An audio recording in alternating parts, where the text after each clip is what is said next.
Beasley. Is there anything new on that front? No, definitely nothing new there. So, for his sake, I'm really hoping that he can get cleared, but obviously still under investigation by the league and the feds. So, for his sake, I hope they can figure this thing out and he can get back to working. All right, let's talk about the Pistons. I'll talk a little bit about the Chauncey and Beasley thing. So I'll talk about that towards the end. I ain't gonna be long. So y'all follow my other channel. Y'all see the Chauncey video as well sometime after this later, whatever. So, I was, I was watching the Pistons game. And I try to catch as many as possible. Like to go to quite a few when I get the opportunity. You had a couple problems, there's a scoring problem. There's a defensive problem with Duren getting cooked by Vujovic. And then you talking about Jaden Ivey, and I had to look it up. They said he'd be reevaluated in 4 weeks. He had a knee injury that said it wasn't related to his fibula injury. But the thing about it is when you start having injuries, like if I injure my, you injure your fibula, your leg, your body starts to, even, when you healing it, your body starts to overcompensate.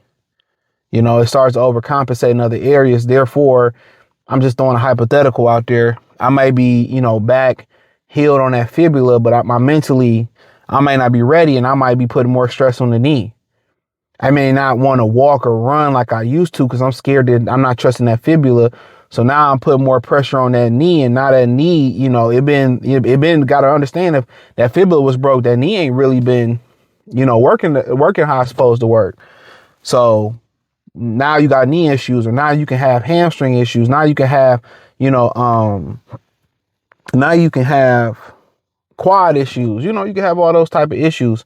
So when you start, thinking about it and all that type of that's true. That happens. You hurt a major part of your body. You know what I'm saying? You hurt a major part of your body. Other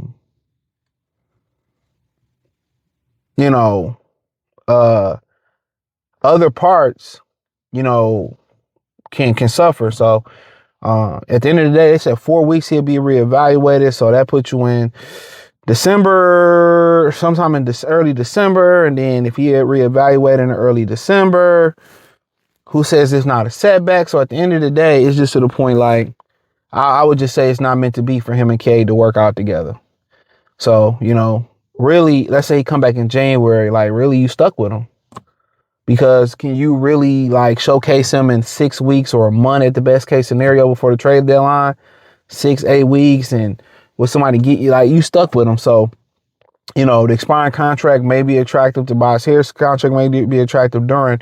But to transfer over to Duren, now you starting to see, like, why Jalen Lane didn't want to get rid of him. Defensively, he got dominated by Vujovic. And it's early in the season, but he started to pick it up last year. But even when Stu went out, he just didn't do the job versus Arthur Anthony Towns in the way I think Trajan looking at it. He can't shoot, and he not defending the rim at a high level we need him to. We got to get somebody in here that can possibly do both, or at least do one of them and defend the rim. So he got to pick it up defensively, and he young. I know you can't keep using that excuse 2023, but am I really want to hand the guy $25 million, to be getting cooked by a 36-year-old Vujovic? So at the end of the day, could they put a play together? And you got to say, okay, who would they be able to get that they can trust and come in and lock that position down? That's $1 million question. They got all their picks going forward. So who you can get? You look at Rockets, they got Sengun. Look at, Denver, they got Jokic. You look at Cat out there in New York. So at the end of the day, I think it's going to be, you're going to see a move being made. And I'm going to go out on a limb and say it's going to be major it's going to be major by Detroit sports standards, that the moves that they're going to make. But the question is, will it be a marketing? Will they get a marketing in a Walker Kessler and try to do a deal like that with Utah? They're going to look at the bottom feeders of the NBA and, or the sellers in the NBA. Who's going to be a seller? That's a great question. If the Kings don't do well, do you try to go snap Sabonis? In reality, he a double machine, and you got Stu to bang with the big guy. That might be a guy to look at. Don't know where Clint Capella at. Maybe you look at him. Maybe you try to make a deal with Cleveland with Jared Allen. He could defend I'm just trying to throw there. I don't know who Brooklyn got over there. Maybe you look to get the big fella there, Nick Claxton. I don't know what he's doing though. Maybe it don't work in Milwaukee and they willing to trade you Miles Turner here. Shout out to Dallas. So you start looking around Charlotte, some of these places, and you start to see if you can grab one of those guys. Maybe you go to Dallas and get Gafford or get Lively or get one of those guys from. They got opportunity. There's going to be some opportunities out there. So I think ultimately what you're going to see is they got to get a primary scorer. I think they're going to find somebody that can fill it up. I think waiting on Ivey, I think they can no longer wait on Ivey no more. That experiment is done. They got to get somebody as a primary scorer. That's going to be the guy to get a bucket. I was like, okay, I just want Cade to be a Chauncey, sorry, LeBron type of guy. Just make the right plays. They need somebody that's going to go out there that's a straight up 25-point guy that can go get you 25, So, that might be expensive, but you got to look. And once again, I hate to point it out, maybe you go to Sacramento and you get a DeMar DeRozan, you get a Zach LaVine, you get somebody that can just flat out give you 25 points. And it may not cost you that much. The flat out can just give you 25 to 30 points. If you can get that guy, and Cade ain't got to be that guy, he can just be the aggressive scorer he need to be. I think at that point, that's the move. And then in the middle of the defense, you need a Sabonis. So maybe it may be, hey, we could swing a Markkanen, we could swing a Walker Kessler, we could swing a Zach LaVine, but I don't think you really want to change the identity or the DNA of the team too much. So because, you don't want to, but also I just think I came to the realization them Thompson boys ain't going to never be really good offensive shooters or offensive players as far as shooting. So, I think change is coming. I know it's, people saying it was early and all this type of stuff, and Duren picked it up, but I think ultimately Sabonis, Walker Kessler, Lauri Markkanen, guy like DeMar DeRozan or Zach LaVine, or watching CJ McCollum down there, and I think he in Washington, watching some of those guys, I think what you're going to see is they're going to go get a primary scorer, and they're going to get a big fella that they really, really like. And I think Trajan Langdon is going to imprint this team. But also, Trajan Langdon spoke on Malik Beasley, and Malik Beasley also was on Snapchat or wherever he do his thing at and wearing Pistons gear. So he wasn't part of this investigation. Out of the same FBI quarters, the Eastern District, whether it was Damon Jones having one foot in both of them, just played for the Cavs. He was given insider information, basically helping rig games like inside trading. And then also he was at the poker games. Chauncey Billups is only at the illegal high stake poker games. So that's the only thing he is. And the thing about these illegal poker games, just to give you cause Sham said it, he not part of the rigging stuff. The illegal poker games is they were rigged and fixed, and they would let people come play with NBA players and they would fix the outcome.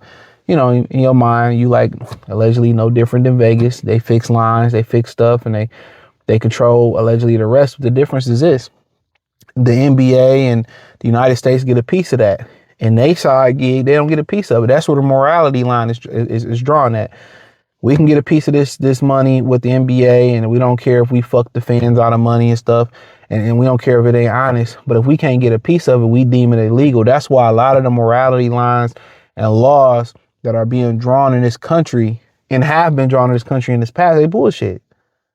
Bullshit. Back in Old Testament, old law, eye for eye, tooth for tooth. You take my son, I take your son. You take my eye, I take your eye.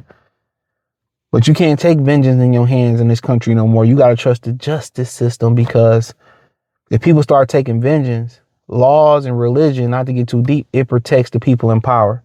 It protects the politicians. It protects the president. It protects the people that control this country. If there's no laws, there's no religion, they can't control everything. That's how they control people, through laws and religion. But if people actually woke up and understood that they control everything, we're the military, we're the plumbers, we're the infrastructure builders and all that, it's nothing they can do. If y'all actually seen the people that control this country, there are weak men. There are weak men that control this country. Weak men, not strong, not masculine, not alpha, not sigma, weak men. So they create these laws based on if they get a piece of the action or not. So I feel like there's more criminals that they can go out there and get, but it is what it is. Check out Detroit Pistons Talk playlist. Hit the link tree. You can find me everywhere. X, Facebook, Kick, Twitch, the whole nine. Appreciate the love and support. Peace. Today, we are here in New York to announce a historic arrest across a wide-sweeping criminal enterprise that envelops both the NBA and La Cosa Nostra. As you now know, individuals such as Chauncey Billups, Damon Jones, and Terry Rozier were taken into custody today, former, current NBA players and coaches. What you don't know is that this is an illegal gambling operation and sports rigging operation that spanned the course of years. The FBI led a coordinated takedown across 11 states to arrest over 30 individuals today responsible for this case, which is very much ongoing.